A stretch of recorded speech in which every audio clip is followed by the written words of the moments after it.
malheureusement il y a un peu de confusion. Et là il y a une contre-attaque qui va pouvoir être exploitée peut-être par Bordeaux. Ah dommage. La passe était un peu longue. Mais attention, 2 temps, 3 temps, Stepanek qui réussit. La passe était tendue. Elle a été très tendue, mais ce sera un Grenoble qui sera prêt sur ce palais en la présence de Damien Fleury. Oh le tir. Et non. Et avec le tir de Kyle Hardy. Oh il était bien dévié par un patin adverse. Sacha Trey, Damien Fleury. Avec le tir de Kyle.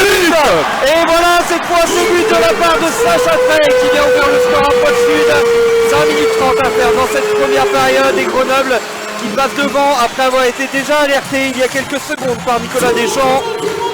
Il vient craquer là le portier des Boxers. Ouais, la ouverture du score logique de la part de Grenoble qui a... C'est compliqué ce début de premier tiers-temps pour Bordeaux. Acculé dans sa zone défensive et là il y a une belle espace. Et ça fait 2 buts à 0 sur ce but d'Adel Koudry. On les sentait acculés les Bordelais. Dans le début de ce second tiers-temps, ils ont fini par craquer malheureusement pour eux. Et une Bordeaux était là, Grenoble était là, pardon. Une nouvelle fois, la fenêtre de tir était parfaite. Koudry avait son angle bien préparé. La défense bordelaise a laissé un... Voisin, oui, il va se faire prendre. Bien chargé là, ouais, par derrière. Et attention, et ils sont trois, les Grenoblois devant la cage. Une nouvelle forme de temps. Gaëtan Richard qui va s'imposer. Mais attention, c'est pas fini. Avec derrière, le tic-tac et le but. Le 3-0. Le tic-tac qui marche du côté de Grenoble.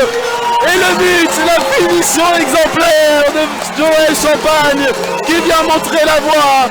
Grenoble mène plus que jamais. 3-0.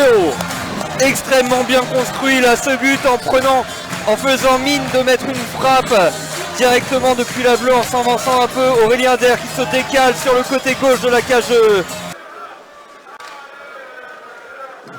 Et là ça peut aller faire. Joël Champagne, le tir et l'arrêt phénoménal. Et là ça va peut-être repartir, mais non, il va sortir de sa zone et c'était ce qu'il fallait faire. C'est pas fini, le palais qui est toujours en zone offensive pour Grenoble. C'était tout seul. Oh ouais, attention, Mazan, le tir de but. Et oui, et pour son premier match, en Ligue Magnus, un nouveau jeune pousse vient inscrire son nom à la lignée de Grenoble. Bienvenue à la maison et félicitations. Grenoble mène 4-0. Et Tartari qui allait pour la suite de cette seconde période. A voir, mais en attendant, c'est Grenoble qui a l'attaque avec Dylan Favre. Le tir de but. Oh, le one-man show. Quel but tué, Dylan Favre qui a fait le tour de la zone offensive et qui allait se faire justice tout seul. Juste après avoir tué la supériorité numérique. Grenoble qui fait boire le calice jusqu'à Lali. 5-0. C'est à quelques centimètres d'avoir une très belle reprise. Le tir, et le but. Nicolas Deschamps qui vient ajouter une unité sur un powerplay grenoblois des plus efficaces. À peine 20 secondes auront suffi à Grenoble pour ajouter cette 6e unité au tableau.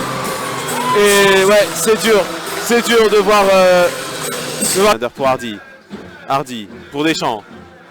Allez, il fait mijoter Deschamps pour Hardy. Hardy, le tir d'Hardy et le but. Oh, il était bon celui-là. Oh, et pour clouer cette soirée en beauté, il fallait un tir victorieux de Hardy à la pointe. Et ça fait plus 1, ni 2, ni 3, ni 4, ni 5, ni 6, mais 7-0 pour Grenoble, qui est en démonstration de force ce soir. Avec Bordeaux peut-être, pour aller lors d'un dernier 1 contre 1, mais le très bon plongeon de Lucien Ono. Avec Maxime Azor, il a vu le tir. Oh, et l'arrêt de Stepanek pour aller garder le blanchissage. Qui balance derrière la cage avec le tir. Oh, ça aurait pu être dangereux ça en 2 fois peut-être, en 3 fois. Le tir et le but. Il ne fallait plus que ça. Le but d'Adel Koudry. On le disait que les phases de jeu pouvaient être intéressantes. Et la Grenoble qui ne fait qu'ajouter qu'un pion sur le tableau d'affichage. Après Bordeaux a clairement abandonné depuis 7-8 minutes.